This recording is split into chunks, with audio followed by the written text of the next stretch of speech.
What is the solution? Okay, so we're in an alternate universe now. Chris Christie is president. He doesn't use this terminology, but he has the solution. Well, first, I'm all ears. The air in the real-time studio was thick with Maher's signature smugness. He leaned back in his chair, ready to throw another casual jab, another cheek shot cloaked in sarcasm. But Chris Christie had had enough. The audience erupted. Some clapped, some murmured in surprise, while others sat frozen, processing the moment. Maher blinked, momentarily stunned, his usual arsenal of smug retorts seemingly short-circuited. He shifted in his chair, searching for a clever quip to regain control, but nothing came. The weight of Christie's argument hung in the air, undeniable, immovable. For the first time in a long time, the king of smug didn't have a comeback. Instead, he let out a forced chuckle, hoping to brush past the moment. But the shift in the room was clear. Christie had landed the blow, and Maher knew it. This is one of the few moments Bill Maher was left speechless by a guest on his show. Check out this fascinating video. I'm so glad to have your attention. You've got it undivided. What he should be doing is he should be playing a constructive role between Zelensky and Putin. Putin knows he's losing. Putin's not stupid. He knows he's losing. You got to give him an exit ramp. He's got to find a way to get out without saving face. Okay, but that's a non-starter. He has exit ramps. He's got, he's flush with cash from the high oil price. He's about to bring on another 300,000 troops. He controls the state media. He can call this a win at any moment that he wants to call it a win. So he is choosing not to take the exit ramp. I don't think there's any negotiation, especially now, to be done between Zelensky and Putin particularly. Yeah, I disagree. Well, Zelensky, the exit ramp would be some accommodation where he gets some territory in Ukraine, and Zelensky isn't going to go for that. He'll go for letting him keep Crimea. Well, that's kind of a done deal. That was annexed in 2014. But that's some territory in Ukraine. You got to go in there and try to sell it, man. Don't be like setting your hair on fire and yelling about nuclear Armageddon unless you're going to come forward with a solution. I mean, on the other hand, you're blaming Biden for what Putin is doing. I'm not blaming Biden. I'm blaming Biden for saying nuclear Armageddon. I know, but yes, but you can't blame him for the failure of Putin to take off-ramp after off-ramp that has been offered to him. I just don't want. You're saying, well, no, you got to go in and sell it. No, go in and make a solution. Putin doesn't want an off-ramp at this point, and there's nothing you can do about it. And frankly, I think Biden has handled. I agree. I think Armageddon was a stupid remark, but you got to handle this as well as you can. And right now, bloodying his nose and pushing back in where they are for Ukraine.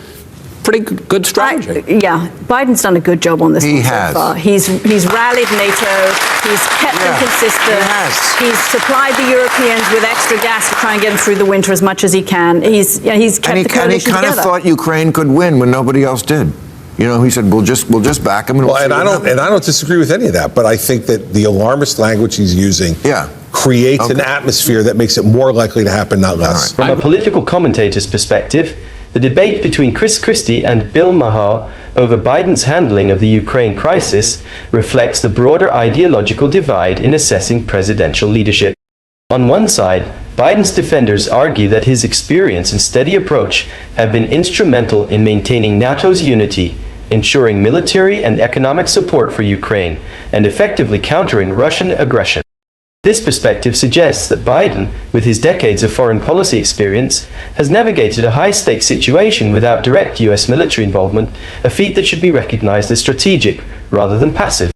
However, critics, led by Christie, take issue with Biden's rhetoric, particularly his reference to nuclear Armageddon, which they argue is irresponsible and plays directly into Putin's hands by stoking global fear. This critique hinges on the belief that presidential language should be measured and tactical, avoiding unnecessary escalation while still signaling strength. The disagreement ultimately underscores a larger debate about Biden's leadership style, whether his cautious coalition-building approach is the mark of a seasoned statesman or a hesitant, reactionary leader whose words sometimes undercut his own strategy. I'm telling you, this show's rubbing off on him. He's getting very bold. Yes, loose. Yeah, that was me. I never had the reputation of being bold. Wallflower type. So you are considering it? Sure. Yeah. Yeah, you should. I mean, why not? Because we need a normal Republican. I mean, as good as it gets Republican. You know, I'm sorry. by the way, I may have just figured out why you never had kids. You're such a sweet talker. You know? I mean, but really, but do you think you could really take the party away from the clutches of the Trump cult as it is now? I mean, because even if it's not Trump, it's going to be a Trumper. I would like to see what happens in the midterms. Yeah. I think, all I heard in 2016 was that we're going to do so much winning that we're going to be tired of winning, and we're going to ask him not to win anymore. And then we lost the House and the Senate in 18. We lost the presidency in 20. We lost 2 Senate seats in Georgia in 20. It's a lot of losing. I think they might want to go back to winning again. Okay. As the conversation veered into the future of the Republican Party, Bill Maher, with his trademark sarcasm, dismissed the idea that Republicans could ever move away from Trump's influence, mocking the notion as wishful thinking. However, Chris Christie was quick to push back, turning the argument on its head by pointing to the party's repeated electoral failures since Trump took power. He reframed the discussion not as a matter of loyalty, but of practicality, arguing that any political movement built on constant grievances rather than tangible victories is doomed to collapse under its own weight. Christie emphasized that while Trump's hold on the GOP remains strong, history has proven that no political figure is invincible, and the party will eventually be forced to evolve or face continued defeat. His response highlighted the fundamental divide within the Republican Party. Those who cling to Trump's brand of politics despite diminishing returns, and those who believe the party must shift in order to survive. While Maher expected to get the last word with a dismissive joke, Christie's argument left a more sobering realization lingering in the air. In politics, nothing is permanent, and even the strongest cult of personality has an expiration date.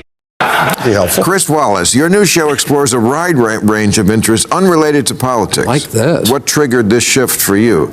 Did you become burned out from politics after the past 6 years of Trump madness? I didn't become burned out, but I became a bit bored. And I will actually say not in the Trump years, because as much of a show as it was always interesting. And you'd wake up on Sunday and we had somebody who was literally in charge of the tweets, because when I got in at 6 in the morning, between then and 9, when I would do the show, things would change depending on a Trump tweet. But I spent so much time, for instance, in 2021, each week, slicing the salami thinner and thinner about what was the marginal difference between the Build Back Better plan this week versus last week, and it became kind of a bore. And conversely, good. Politics should be a bore.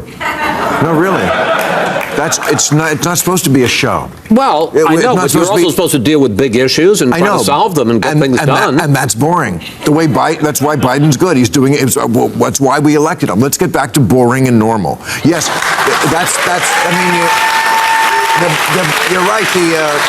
Covering it, Build Back Better, was boring because they started with this number, and then guys objected, and Manchin and this and Sinema and everybody fought, and then it came down to a better number and a better program, and they passed it. That's the way it's supposed to work. Boring and effective, and people's lives are better for it. Chris Wallace's decision to step away from strictly political journalism reflects a broader fatigue many Americans feel toward the hyper-polarized and endlessly dissected nature of modern political coverage. While he acknowledges that the Trump years were chaotic yet engaging from a journalistic standpoint, he argues that true governance should be steady, predictable, and, frankly, dull. This perspective runs counter to the current media landscape, which thrives on constant controversy, viral moments, and political theater. Wallace's shift suggests a desire to escape the cycle of manufactured outrage and instead focus on substantive, varied storytelling beyond Washington's partisan battles. His critique of the Biden era isn't necessarily about policy failures, but rather the challenge of covering a presidency that lacks the daily spectacle that Trump provided. In his view, effective leadership should not be an entertainment spectacle, but rather a quiet, methodical process that delivers results. His departure from the relentless dissection of political minutiae signals a frustration with a media ecosystem that often prioritizes drama over depth, a shift that may resonate with viewers increasingly exhausted by the political noise. Thank you for reading. If you enjoyed this breakdown and want more sharp political analysis, debates, and thought-provoking discussions, make sure to subscribe to the channel. Stay informed, stay engaged, and don't miss out on the latest insights from the world of politics and media. Hit that subscribe button and turn on notifications so you never miss an update.